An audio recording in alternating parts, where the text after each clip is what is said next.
चक्र। नमस्कार, बहुत स्वागत है आपका। आप देख रहे हैं चाल चक्र और मैं हूं आपके साथ शैलेंद्र पांडे। सावन के महीने की समाप्ति के साथ चातुर्मास के दूसरे महीने की शुरुआत आज से हो रही है और ये महीना है भाद्रपद का महीना। तो आज से भाद्रपद की शुरुआत हो रही है।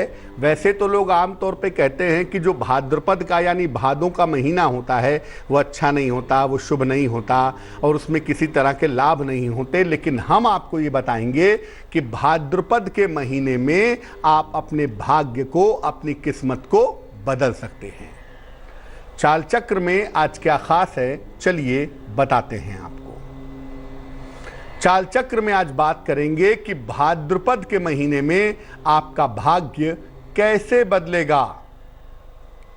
आपको बताएंगे कि भाद्रपद का महीना इतना कल्याणकारी कैसे है, क्यों है, और भाद्रपद महीने में भगवान कृष्ण का क्या रोल है, भाद्रपद के महीने से उनका क्या संबंध है और उनकी कृपा कैसे मिलेगी, इस विषय पर भी बात करेंगे।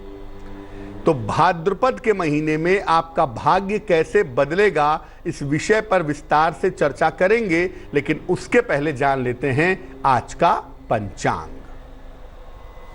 आज तिथि है भाद्रपद कृष्ण पक्ष की प्रतिपदा तिथि। नक्षत्र है श्रवण, इसके उपरांत धनिष्ठा नक्षत्र। चंद्रमा मकर राशि में, इसके उपरांत कुंभ राशि में संचरण कर रहे हैं। राहुकाल का समय शाम को 3 बजे से तकरीबन 4:30 तक। उत्तर दिशा की तरफ यात्रा करने की मनाही है, लेकिन अगर यात्रा करना जरूरी है, मजबूरी है, तो जरा सा गुड़ खाकर और भगवान का स्मरण करके अगर यात्रा करेंगे तो मुश्किल से बचे रहेंगे। सबसे पहले जानते हैं कि भाद्रपद का महीना क्या है और भाद्रपद के महीने की महिमा क्या है, इंपॉर्टेंस क्या है। देखिए, भाद्र का अर्थ होता है कल्याण देने वाला। भद्र का मतलब होता है कल्याण। कहते हैं ना, वो बड़े भद्र पुरुष हैं, बहुत अच्छे इंसान हैं। तो भद्र से बना भाद्र, और भाद्र का मतलब होता है कि कल्याण देने वाला, और भाद्रपद का मतलब होता है भद्र परिणाम देने वाले, अच्छा परिणाम देने वाले व्रतों का महीना। ये महीना, भाद्रपद का जो महीना है, ये लोगों को व्रत, उपवास, नियम और निष्ठा का पालन करवाता है। अपनी गलतियों को याद करके अगर आप उनका प्रायश्चित करना चाहते हैं तो उसके लिए ये महीना सर्वोत्तम माना जाता है, उसके लिए ये महीना सबसे ज्यादा बढ़िया माना जाता है। आप अपने मन को शुद्ध करना चाहते हैं, मन में पवित्र भाव भरना चाहते हैं, उसके लिए यह महीना काफी कारगर है, काफी फायदेमंद है। इस महीने में 2 बड़ी अहम चीजें शामिल हैं। इस महीने में गणेश महोत्सव मनाया जाता है। इस महीने में गणेश चतुर्थी जैसा महान पर्व मनाते हैं और श्री कृष्ण का जन्मोत्सव भी मनाते हैं। भगवान कृष्ण की जन्माष्टमी भी भाद्रपद के महीने में मनाई जाती है और इसी महीने में कलंक चतुर्थी भी आती है, कलंक चतुर्थी भी मनाई जाती है। इसकी तिथि भी इस महीने में आती है। इस बार भाद्रपद का महीना 4 अगस्त से शुरू हो रहा है, यानी आज से इसकी शुरुआत हो रही है और 2 सितंबर तक यह भाद्रपद का महीना चलता रहेगा। अब देखिए, हर महीने के कुछ नियम हैं, कुछ सावधानियां हैं, शास्त्रों के हिसाब से भी, आयुर्वेद के हिसाब से भी। तो भाद्रपद के महीने के नियम क्या हैं और भाद्रपद के महीने की सावधानियां क्या हैं, वो भी जान लेते हैं। देखिए, इस महीने में कच्ची चीजें खाने से परहेज करना चाहिए। कच्चा सलाद आदि मत खाएं। इस महीने में बरसात होती रहती है, बैक्टीरिया का इन्फेक्शन हो सकता है, तो जहां तक संभव हो कच्ची चीजें खाने से परहेज करें। भाद्रपद के महीने में दही का प्रयोग करना पूर्ण रूप से वर्जित है। इस महीने में दही का प्रयोग ना करें।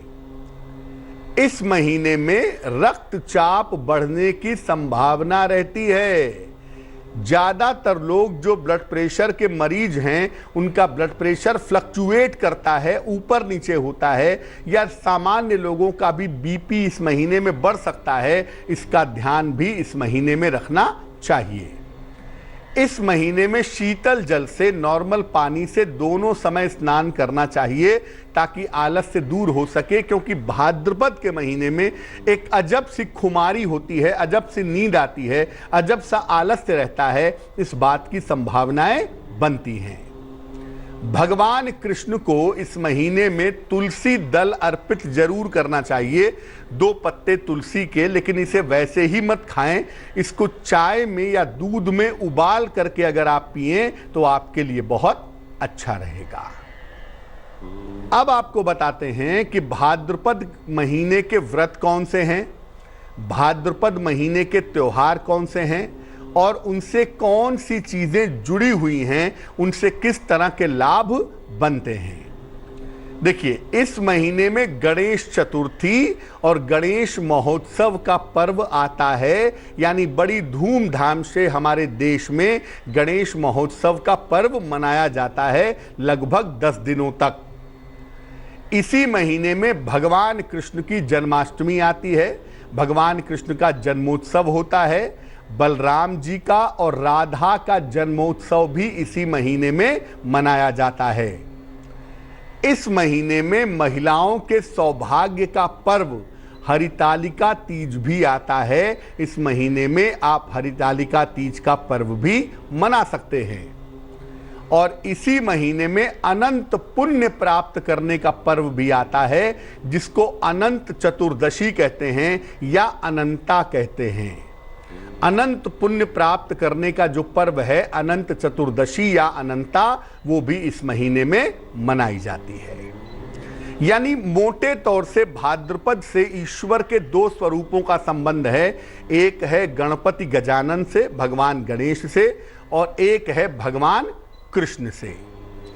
अब ये जानते हैं कि भगवान कृष्ण की कृपा इस महीने में कैसे मिलेगी, उसका तरीका क्या होगा। इस महीने में देखिए, दही का प्रयोग तो मना है, लेकिन अगर आप पूरे महीने भगवान कृष्ण को पंचामृत से स्नान कराएं और उसे प्रसाद रूप में ग्रहण करें तो आपकी तमाम मनोकामनाएं पूरी हो सकती हैं। जिन लोगों को संतान सुख नहीं है, जिनको संतान की प्राप्ति नहीं हो पा रही है, उन लोगों को इस महीने में या तो कृष्ण का जन्म कराना चाहिए या भगवान कृष्ण के जन्मोत्सव में शामिल होना चाहिए।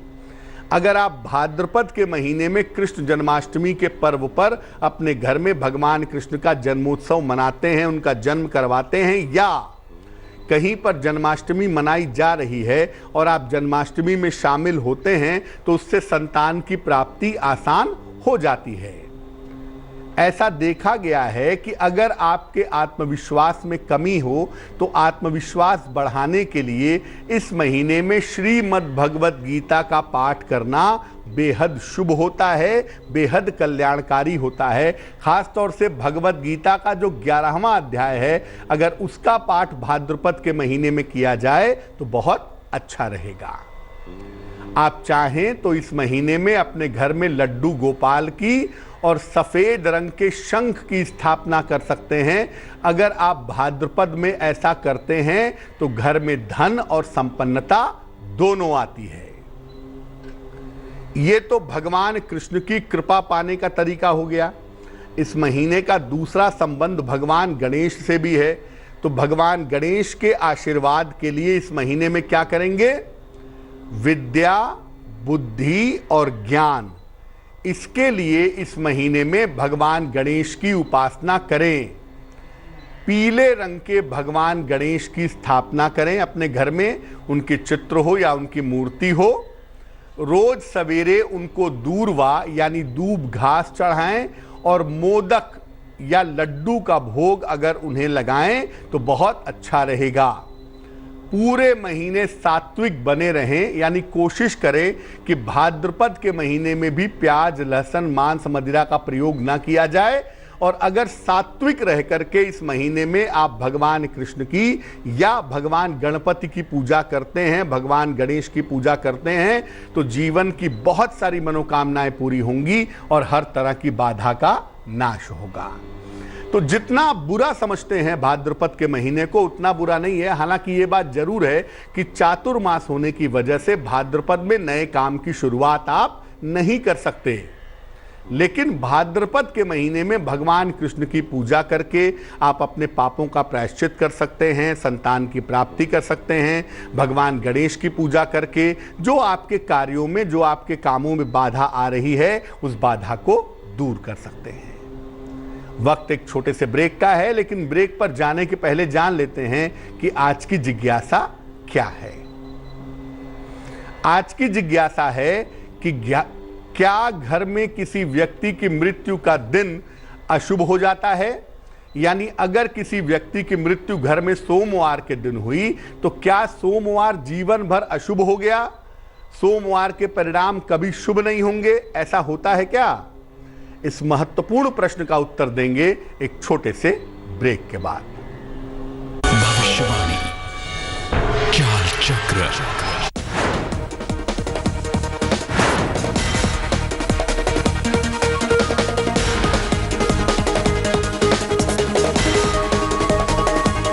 कमिंग अप के प्रायोजक थे सच्ची सही महिलाओं के लिए सबसे भरोसेमंद औषधि एवं टॉनिक।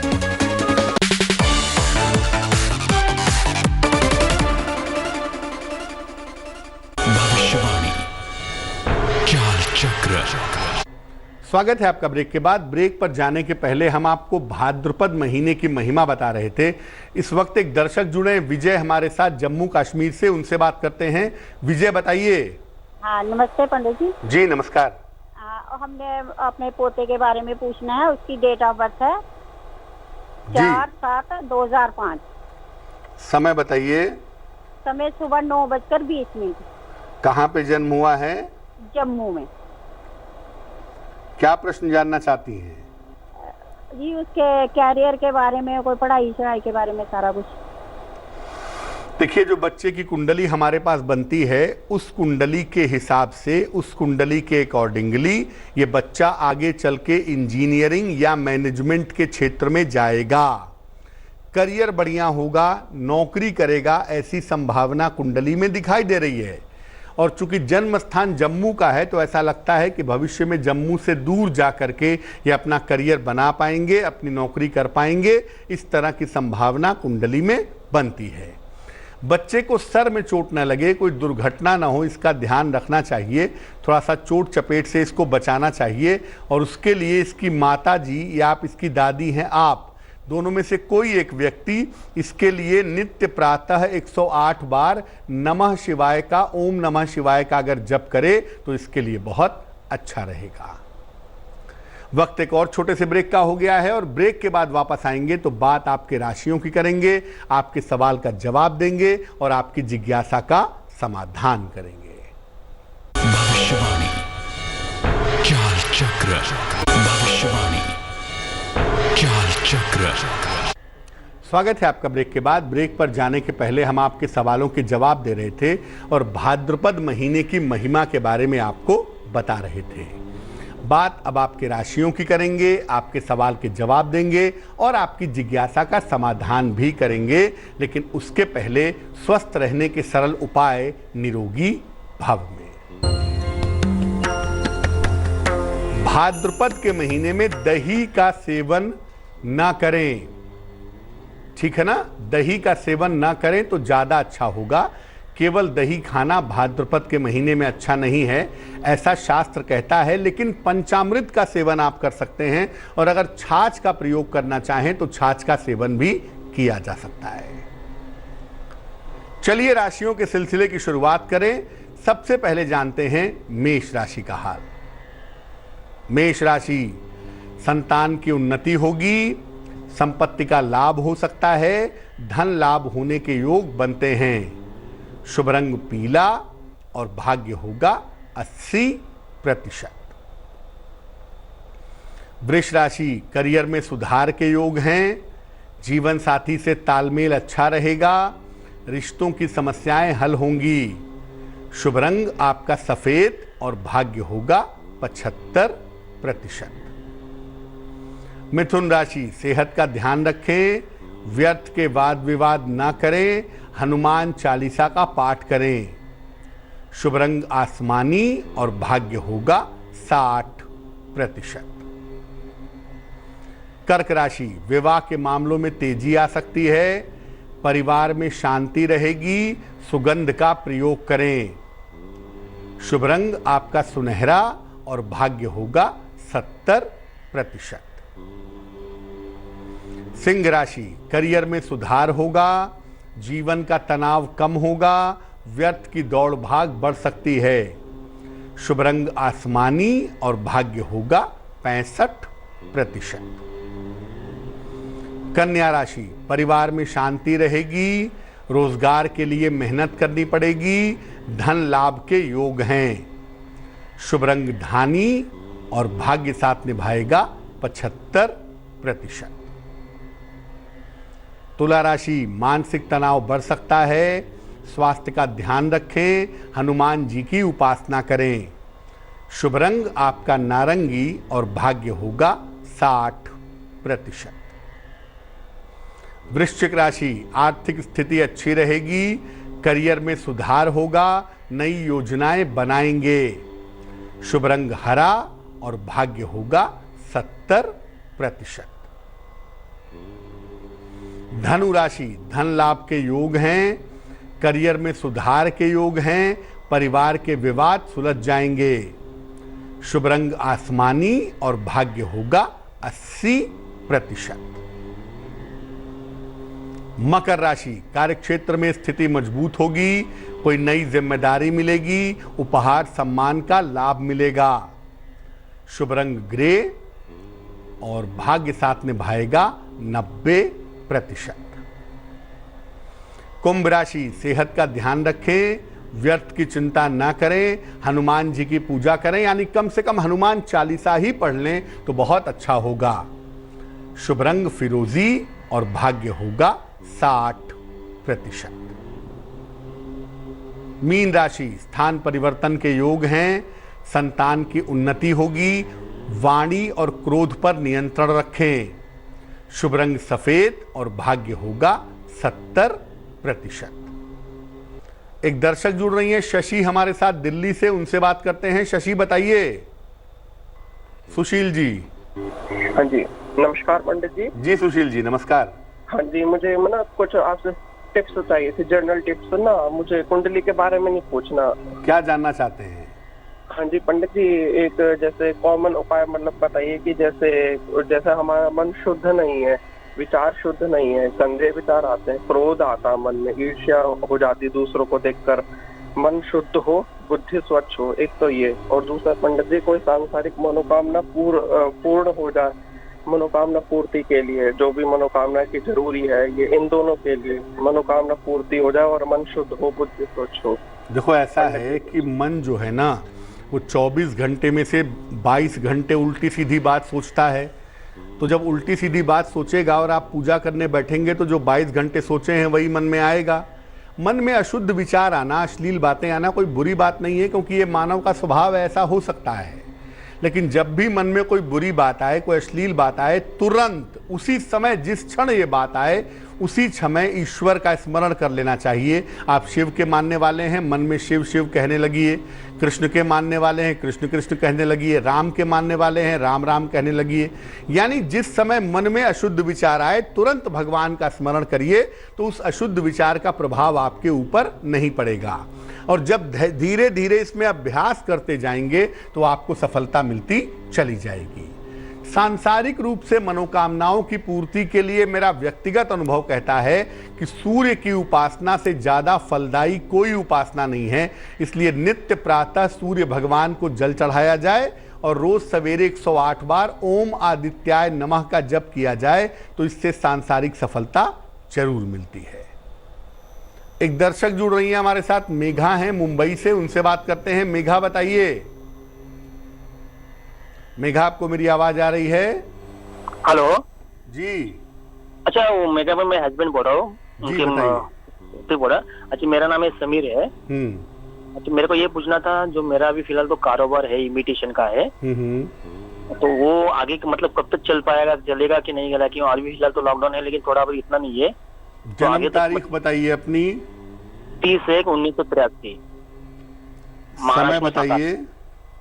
समय का नहीं पता है। 1 से 9 के बीच में कोई संख्या बोलिए। 6। कहाँ पे जन्म हुआ है? महाराष्ट्र में, सातारा।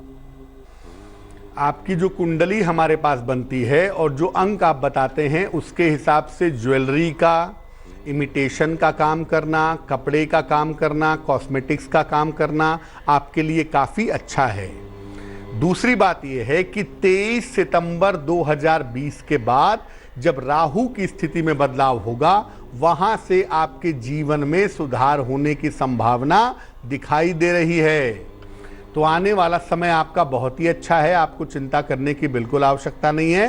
रोज सुबह और रोज शाम राहु का मंत्र जपें, ओम रांग राहवे नमः, और साथ ही साथ हर शनिवार को कुत्ते को रोटी, बिस्कुट या ब्रेड जो भी वो खाए वो उसे खिलाएं, तो निश्चित रूप से लाभ होगा।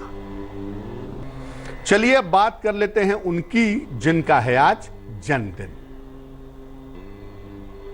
जिन लोगों का जन्मदिन है उन्हें हम सबकी तरफ से जन्मदिन की हार्दिक शुभकामनाएं।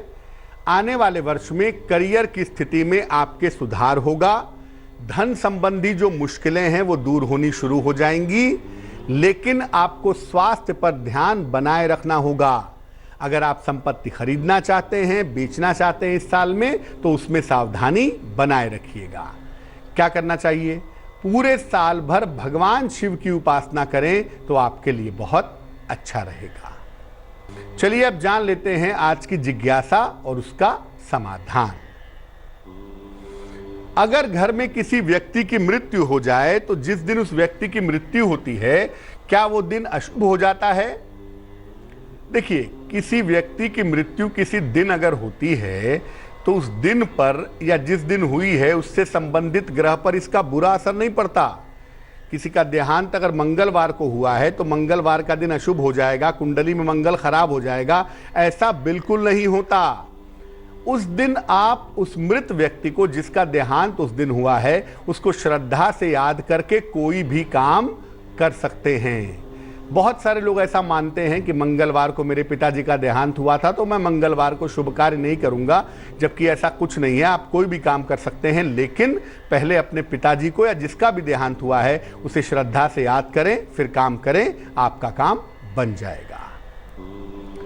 चलिए अब जान लेते हैं शुभ पहर का महत्वपूर्ण समय क्या है। शुभ पहर का समय है शाम को 7:30 से रात के 9 बजे तक। इस समय में हनुमान जी को लाल फूल अर्पित करें। ऐसा करने से संपत्ति संबंधी समस्याएं दूर होंगी, लेकिन करेंगे शुभ पहर में ही, और वो समय है शाम को 7:30 से रात के 9 बजे के बीच में। तो आज के लिए चाल चक्र में बस इतना ही। स्वस्थ रहिए, प्रसन्न रहिए, अपना बहुत ख्याल रखिए। मुझे दीजिए इजाजत और आगे जरूर देखिए रिश्तों की कहानी संजय सिन्हा के साथ। नमस्कार।